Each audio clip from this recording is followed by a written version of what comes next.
Bonjour à tous et aujourd'hui on se retrouve pour la dernière vidéo sur l'arithmétique. Enfin, diront certains, ceux qui haïssent l'arithmétique.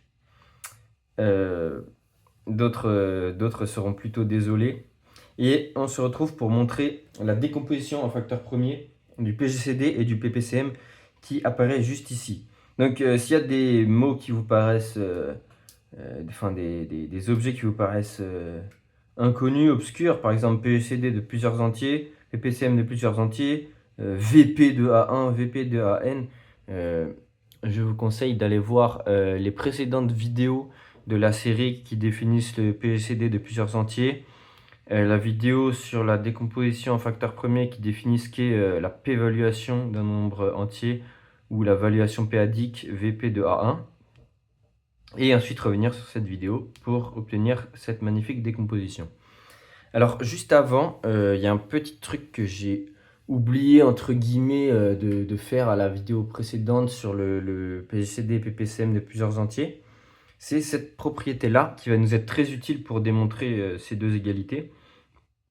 C'est que si on a A1, AN des entiers 2 à 2 premiers entre eux, 2 à 2 premiers entre eux, je rappelle, en gros, c'est chaque couple AI, AJ sont premiers entre eux, pour I différent de J.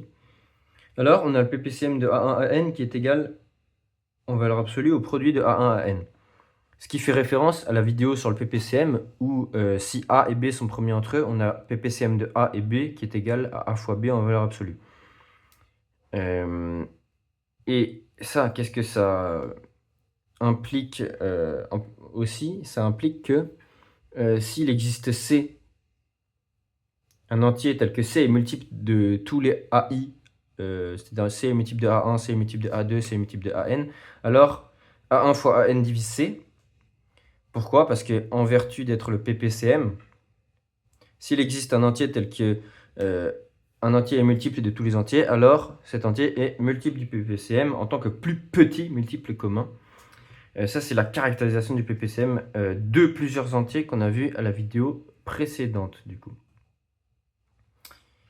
Eh bien, on va commencer.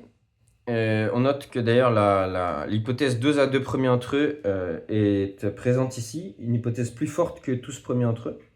Donc ça veut dire qu'on va devoir l'utiliser. Et en gros, on va se baser sur le K taille 2, K taille 2 où en gros PPCM de AB égale A fois B en valeur absolue. On va se baser sur le K taille 2 pour faire une preuve par récurrence. Voilà. Et d'ailleurs, l'initialisation, bah, voilà, on va l'écrire un peu plus proprement comme ça. Initialisation, n égale 2. Voilà. PPCM de AB égale A fois B, où A et B sont premiers entre eux. Ça, pour cette preuve, la preuve de cette propriété-là, je vous réfère à la vidéo sur le PPCM. Donc, c'est pas celle d'avant, c'est celle d'encore avant, celle d'il y a 2 semaines, où je montre cette égalité. Ensuite, hérédité.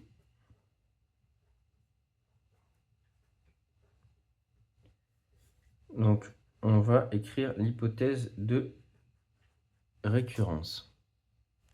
Donc voilà, on suppose que la propriété est vraie pour n entier et on veut montrer qu'elle est vraie pour n plus 1 entier. Donc on va prendre nos n plus 1 entiers, soit A1 jusqu'à AN plus 1 des entiers 2 à 2 premiers entre eux.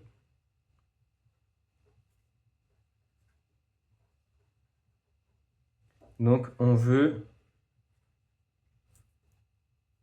PPCM A1 à n qui est égal à produit A1 à n plus 1. Avec un plus 1 ici. Donc en fait, vous l'avez compris, on utilisera la définition par récurrence du PPCM comme on est dans une démonstration par récurrence, ou si on veut, c'est En gros, la dernière proposition que j'ai fait la vidéo précédente, c'est-à-dire qu'on peut décomposer le PPCM de A1 à n plus 1 en PPCM de 2 entiers et scinder en n'importe quelle partie. Voilà. Sinon, c'est la définition par récurrence qu'on a donnée au début de la vidéo précédente. Ou quand on a une partie qui est un singleton, on met par convention PPCM de un seul entier égale cet entier lui-même. Et donc, une fois qu'on a ça, cela revient à montrer une propriété sur un PPCM de 2 entiers. Et on a déjà l'hypothèse de récurrence qui tombe parce qu'on sait que pour n entier 2 à 2 premiers entre eux, on a que le PPCM égale au produit A1 jusqu'à AN. Elle montrait que les entiers A1 jusqu'à AN sont 2 à 2 premiers entre eux. Parce que pourquoi? Pour tout couple IJ dans 1 n plus 1, ils sont premiers entre eux. Donc en particulier pour tout couple IJ dans 1 n, ils sont premiers entre eux. Donc ça, c'est bien valide. On se retrouve avec le PPCM donc, de A1 hop, à n, hop, virgule AN plus 1. Et ça, on va utiliser la propriété taille 2 qui est marquée juste ici, PPCM de A et B égale AB, lorsque A et B sont premiers entre eux. Et ici, c'est quoi notre A, notre B? C'est A1 à N, notre A, en valeur absolue, enfin c'est la même chose, et notre B, c'est AN plus 1. Donc en fait, ce qu'on veut montrer, c'est que le produit A1 à N et AN plus 1 sont premiers entre eux. Ça, c'est vrai, pourquoi?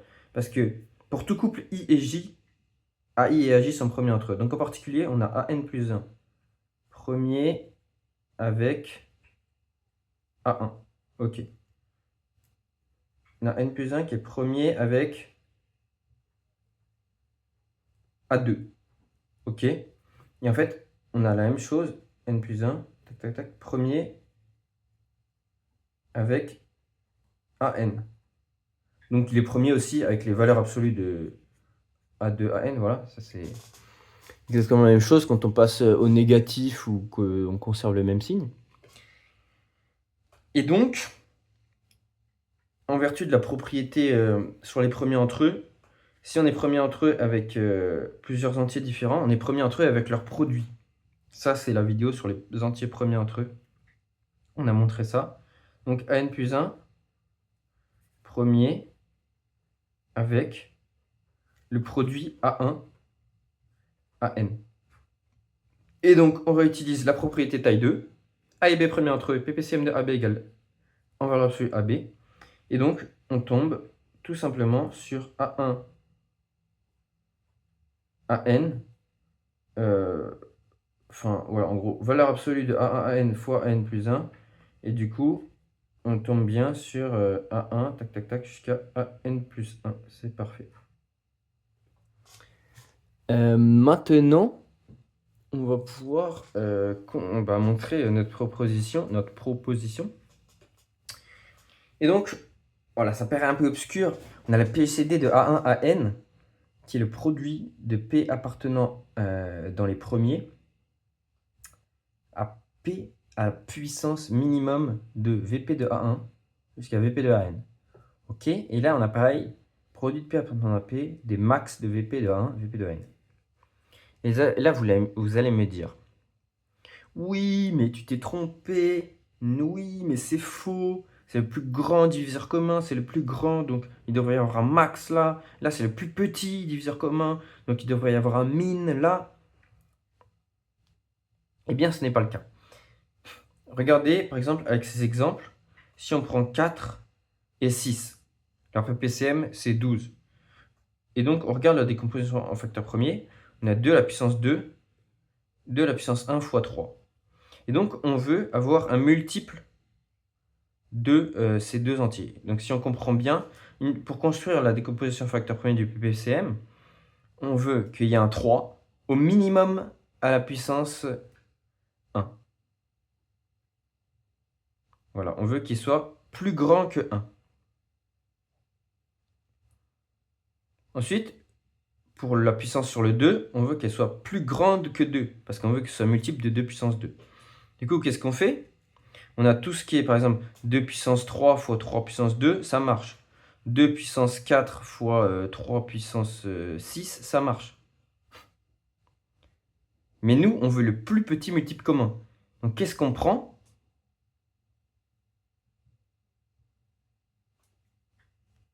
On prend le plus petit majorant, donc le max. Et c'est là que rentre en jeu plus petit multiple commun. Le max, c'est quoi? C'est le plus petit majorant. C'est-à-dire qu'on veut un majorant de 2. On veut un majorant de 1 ici. On veut un truc plus grand que 1, plus grand que 2. Mais le plus petit multiple commun va rentrer en jeu dans la définition du max qui est le plus petit majorant. On veut le plus petit possible. Le plus petit possible, ça va être 2. Le plus petit possible, ça va être 1 ici, en puissance sur le 3. Même chose avec le PGCD, si on prend 36 et 24. Donc là, il faut se retourner un peu le cerveau par rapport au PPCM. On veut un truc qui parvienne à diviser les deux entiers. Donc pour diviser 3 puissance 2 et pour diviser 3, il suffit de diviser 3. Et on ne peut pas prendre 3 puissance 2, parce que 3 puissance 2 ne diviserait pas 3. Donc en fait, on est bloqué à 3 en bas. Par contre, pour diviser 2 puissance 2, 2 puissance 3, on pourrait prendre 2 puissance 1 par exemple. On pourrait prendre 2 puissance 2 aussi. Mais par contre, on ne pourrait pas prendre 2 puissance 3, parce que 2 puissance 3 ne divise pas 2 puissance 2. Et donc, en ce sens, on doit prendre quelque chose d'inférieur à 2, quelque chose d'inférieur à 1 pour nos puissances ici. On doit prendre quelque chose d'inférieur à 2, quelque chose d'inférieur à 1. Et c'est là que va rentrer la définition du min et du lien avec le plus grand diviseur commun. Le min, c'est le plus grand minorant. Et là, on veut le plus grand diviseur commun, donc on va prendre le plus grand minorant possible. Le plus grand minorant possible, ça va être le 2. Voilà, on pouvait prendre 2 puissance 1, et ben non, on va prendre le plus grand minorant possible qui est 2. Et là, le plus grand minorant possible, de toute façon, il y a que... ah non, il y avait 0 aussi. On pouvait prendre 3 puissance 0, bah oui, ça aurait marché. Et on va prendre le plus grand, c'est 3 puissance 1 qui est le plus grand minorant possible. Donc, on retrouve bien la logique PGCD, PPCM en prenant la définition du min comme étant le plus grand minorant. Et donc, on a bien plus grand ici. Et lui, le plus petit majorant, on a bien plus petit ici. Majorant et minorant étant des conditions nécessaires et suffisantes sur la divisibilité des premiers. Ainsi, par exemple, on a P à la puissance 5 qui divise P, enfin, on a P à la puissance 5 qui divise P à la puissance 6. Enfin, en gros, il faut que le A soit inférieur au B pour qu'il y ait division. En gros, c'est ça la logique derrière cette expression-là. Voilà, voilà. Et donc, sur plusieurs entiers, voilà, par exemple, là, en gros, j'ai comparé 2 et 1, par exemple, pour le PPCM. Et j'ai choisi 2 à la puissance 2. Et en gros, qu'est-ce que j'ai fait? J'ai comparé les p-valuations, les p-valuations de 2, ou les valuations p-adiques de 2. J'ai comparé 2 et 1, et j'ai pris donc le max. Pareil, là, j'ai pris la p-valuation 3, et là, il y avait 0, 3 puissance 0. J'ai pris le max. En gros, je compare pour chaque premier les p-valuations. Voilà, c'est ce que je fais. Je compare les puissances, donc les valuations p-adiques. Et pareil, je fais ça, je prends le min, je prends le max. Et donc, c'est comme ça qu'on a notre expression. On l'a généralisée taille n, et on va prouver ça tout de suite. J'ai réécrit la proposition juste ici, comme ça, on l'a sous les yeux. Donc, on va commencer pour la démonstration. On va commencer par le PGCD, et on va utiliser tout simplement la caractérisation du PGCD de plusieurs entiers. Donc, on doit montrer que... c'est-à-dire, on va noter, notons par exemple A égale produit de P appartenant à P, pour éviter de le réécrire à chaque fois. Voilà. Et on veut montrer que ce A là, c'est bien le PGCD qu'on veut. Donc on a A déjà qui est positif. C'est une condition pour être le PGCD. Ça c'est vrai, c'est un produit de nombres premiers. Les nombres premiers sont positifs, donc ça c'est parfait. Maintenant, montrons que A divise A1, A divise AN. Donc le PGCD, c'est le plus grand diviseur de A1 à N, donc il doit diviser A1 à N. Donc on va prendre par exemple soit K appartenant à 1N, montrons que A divise AK.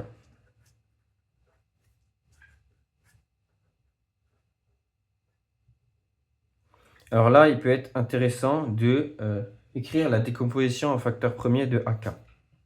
En gros, montrons que donc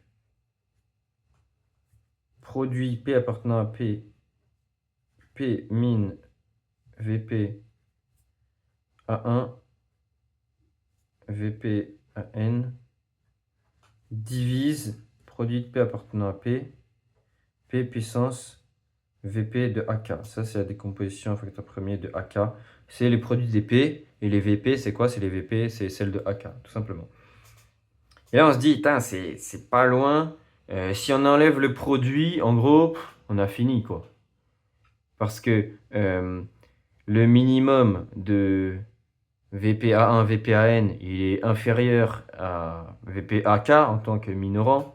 Et donc, il est inférieur. Donc, P puissance ce truc-là va diviser P puissance ce truc-là. Et c'est fini. Mais donc, on va essayer de partir de ça et essayer de conclure. Donc, on a, on l'a dit, min de VPA1, VPAN, qui est inférieur à VPAK en tant que majorant de cet ensemble. Et donc, je vais écrire min 3 petits points pour pas m'embêter maintenant. On a P à la puissance du min qui divise P à la puissance VP de AK.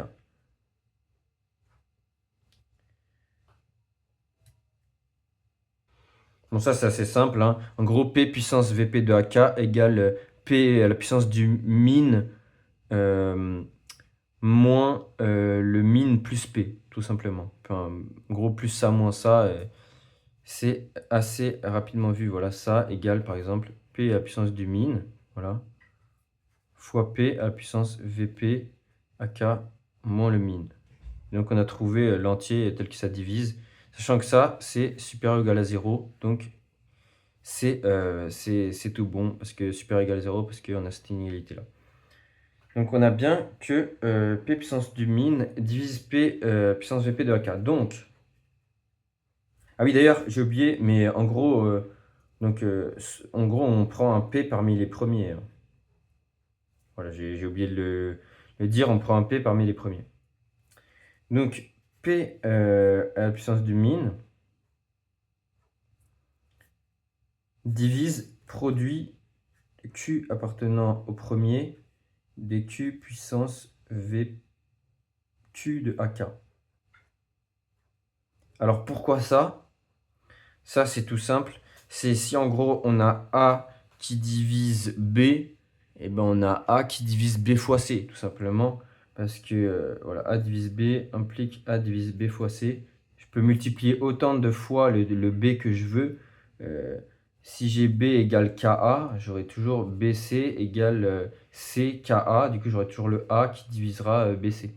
Je peux multiplier par autant de trucs que je veux. Parce que là-dedans, en gros, j'ai multiplié par les autres premiers qui viennent compléter la décomposition en facteur premier de AK. En gros, si on veut, ça, c'est égal à Q différent de P fois P à la puissance VP de AK. Si on veut. Du coup, en gros, j'ai juste multiplié du côté droit, et ça, c'est possible. Donc, on a dit, on a P qui divise P à la puissance du min, qui divise donc ce produit en facteur premier, P appartenant à P, les P, VP de AK, que j'ai écrit avec un Q, hein, parce que j'ai mis un P à gauche. Donc pour mon indice muet, je préfère mettre un Q, VQ de AK. Et ça, c'est quoi? Bah, on l'a dit, c'est la décomposition en facteur premier de AK. Donc on a P à la puissance du min qui divise AK. Sauf que ça, c'est pour tout P. Hein. On a pris P appartenant au premier. Donc en gros, pour tout P appartenant au premier, on a cette proposition-là qui est vraie. Ok. Est-ce que ça ne vous rappelle pas quelque chose qu'on a vu en introduction? C'est-à-dire qu'en gros, on a par exemple 2 à la puissance du min qui divise AK. On a le premier d'après, c'est 3 à la puissance du min qui divise AK. On a, tac, tac, tac, 5 à la puissance du min qui divise AK. Donc ça pour tous les premiers. Ok? Est-ce que ça ne vous rappelle pas quelque chose? On a A1 qui divise C, A2 qui divise C. Et là, c'est pas des A1, A2, c'est les P puissance min qui divisent C, pour tout P. Voilà. On a 2 puissance min qui divise C, 3 puissance min qui divise C, 5 puissance min qui divise C. Alors, on a le produit qui divise C. Ah, et l'hypothèse, c'était quoi? C'était premier entre eux. Ah, est-ce que, par exemple, 2 à puissance min et 3 à puissance min sont premiers entre eux? Bah oui. Parce que deux premiers différents sont bien évidemment premiers entre eux. Leur seul diviseur commun, c'est 1. Et je rappelle que quand on met à la puissance deux nombres premiers entre eux, enfin quand on les multiplie deux nombres premiers entre eux, quoi. En gros, par exemple, on a 2 et 3 premiers entre eux. On réapplique la même propriété que tout à l'heure dans la récurrence, voilà. AN plus 1 premier avec A1, A2, A2, premier avec leur produit.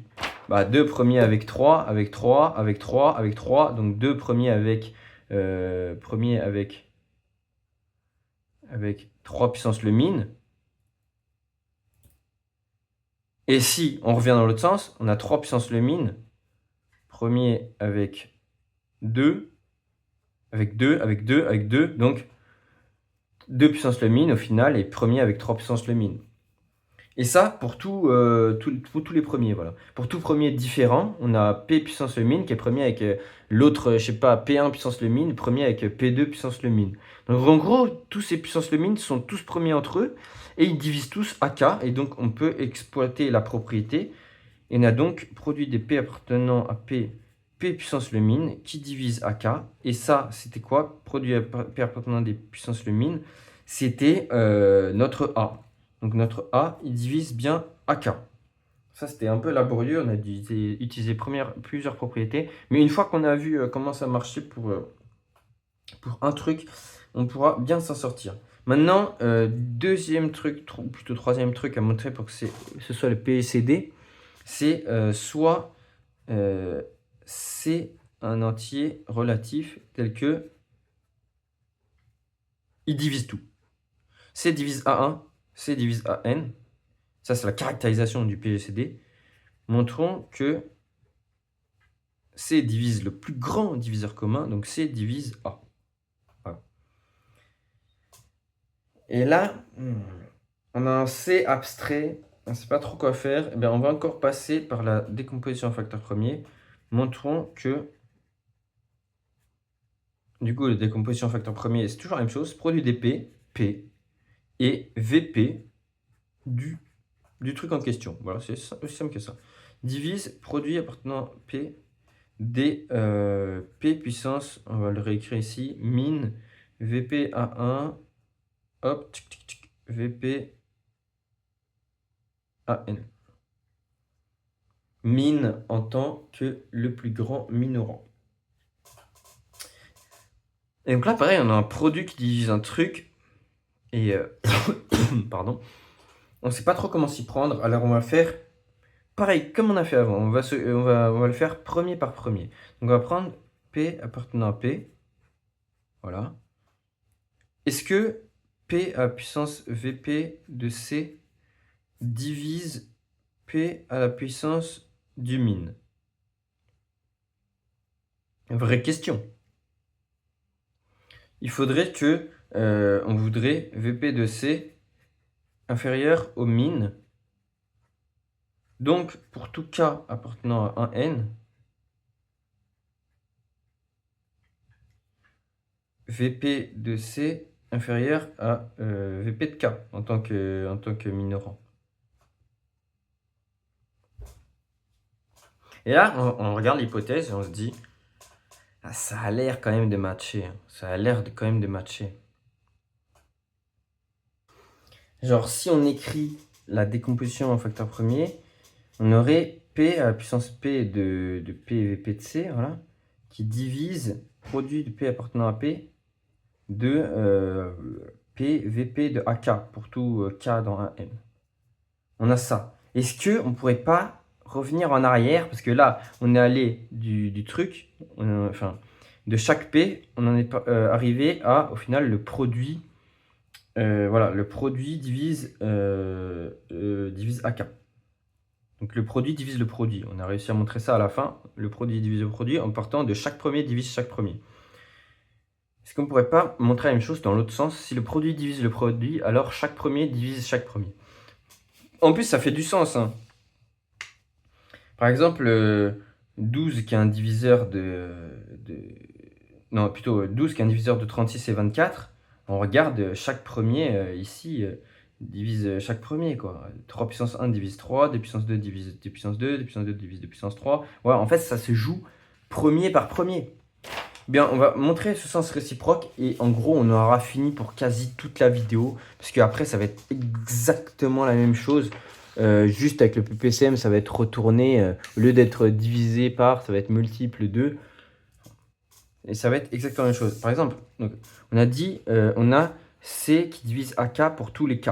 Et donc, ça veut dire quoi? P produit des premiers des P VP de C qui divise produit de P appartenant à P des VP de P puissance VP de AK. Alors, comment on est allé dans le premier sens? Je rappelle, on a tout simplement multiplié, parce qu'on peut le faire. Et ensuite, on a utilisé le fait qu'ils étaient tous premiers entre eux. Et on a utilisé la propriété suivante. Quand ils sont tous premiers entre eux et qu'ils divisent tous le truc, alors le produit divise le truc.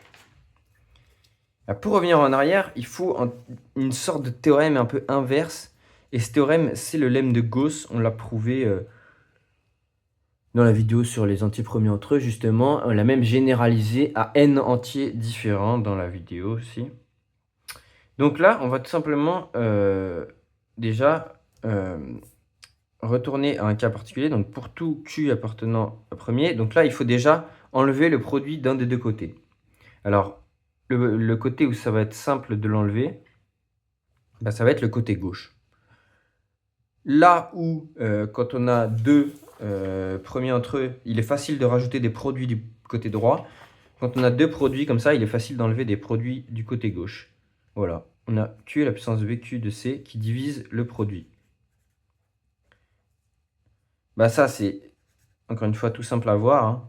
Si P à la puissance VP de AK s'écrit comme ça fois quelque chose, ça fois K, imaginons, et ben il s'écrit comme K fois les trucs fois Q, Q VQ de C. On a juste à isoler Q VQ de C dans la relation et c'est direct. Donc voilà, si vous n'arrivez pas trop à montrer ça, en gros, montrez que si AB divise C, alors A divise C. Voilà. Montrez ça rapidement et vous convaincrez assez facilement qu'on peut enlever tout le produit à gauche. Et ensuite, maintenant, il faut enlever le produit à droite. Et là, c'est là que le lemme de Gauss intervient. On a Q qui est premier avec, enfin Q puissance VQ de C, qui est premier avec tous les P puissance VP de AK, où P est différent de Q. Voilà. Q est premier avec tous les P ou tous les autres premiers qui sont différents de lui. On met les puissances, tout ça. Et comme il est premier avec tout ça, il est premier avec leurs produits. Donc il est premier avec voilà, Q, VQ de C, premier avec produit de P appartenant à P, P différent de Q, de P, VP de AK. Donc il est premier avec tous ces trucs-là. Et on a ça qui est égal à ça, en gros. Or, produit de P appartenant à P, VP de AK, bah, c'est le produit de ceux qui sont différents de Q,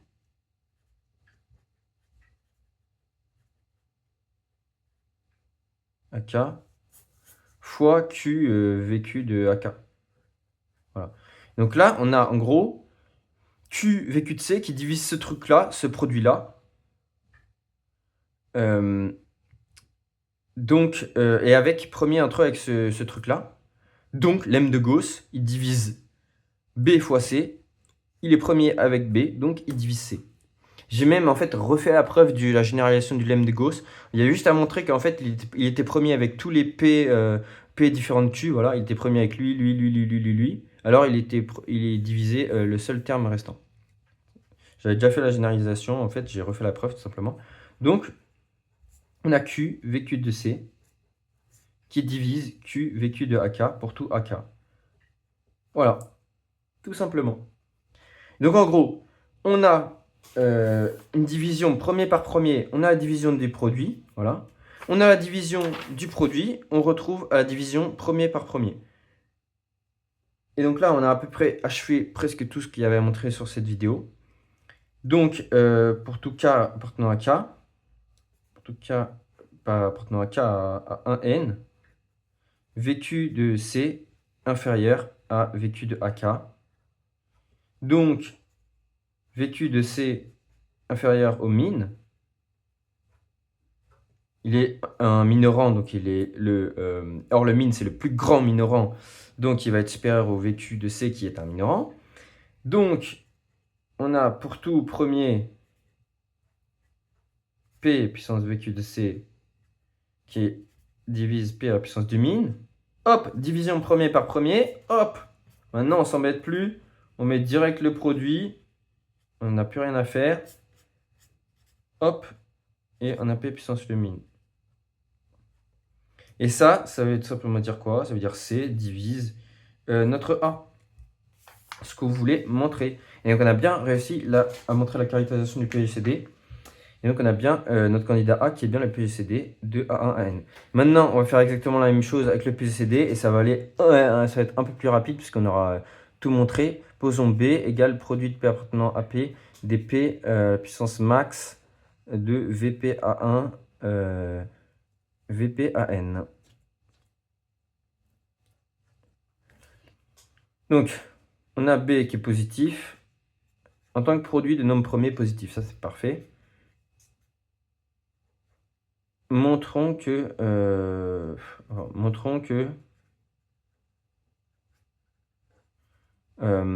B est multiple de tous les A1. Donc, c'est-à-dire A1 multiple de B, A2 multiple de B, et AN multiple de B. Voilà, très simple. On sait comment on fait maintenant. En gros, on a pour tout cas, dans un N, VP de AK inférieur au max en tant que majorant. Et c'est là que vous voyez que l'hypothèse de... enfin, max comme ça, hop, on va noter comme ça. L'hypothèse du plus petit majorant, du plus grand majorant, elle intervient que pour, en gros, c'est le plus grand diviseur, c'est le plus petit diviseur. Voilà. En gros, là, quand il les divise tous, il y a juste besoin de savoir que c'est un majorant. Il y a juste besoin de savoir que c'est un majorant. Pareil, pour les multiples de tous. Ici, pour savoir qu'il les divise tous, il y a juste besoin de savoir que c'est un minorant. Hop, c'est juste un minorant. Là, il y a juste besoin de savoir, le max, c'est un majorant. Donc, on a P à la puissance VP de AK qui divise P à la puissance du max. Hop, tout ce qu'on a dit auparavant. On peut passer au produit sans encombre. Donc, P à la puissance VP de AK, hop, divise produit de P appartenant à P, P à la puissance du max. Et donc, AK divise B. B est multiple de tous les AK. Parfait. Et là, maintenant, soit C appartenant à Z, tel que C est multiple de tous les A1 à N.